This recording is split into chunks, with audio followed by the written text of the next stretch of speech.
Hello friends, in this video I'll show you how to automatically import data from one Google Sheet to another. Like and subscribe, support this channel, let's get started. To automatically import data from one Google Sheets document to another, we need a little preparation. Let's say we need to import data from this table. And since this table will be constantly updated, the copying method is not suitable for us. It's better to use the import range function for this. We type the function, next we need the URL address of the first document, open the page of the first document, copy the URL and paste it into the function. The page address must be in quotation marks.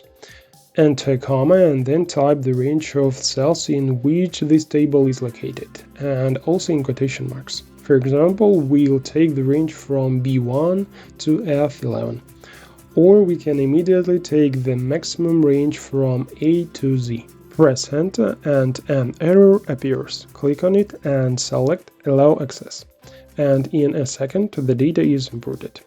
Now let's check how the import works. We go to the first document and add something, and change the table itself. Okay, we go back to the second document, and as you can see, all the changes were automatically imported. And that's it. Now we know more.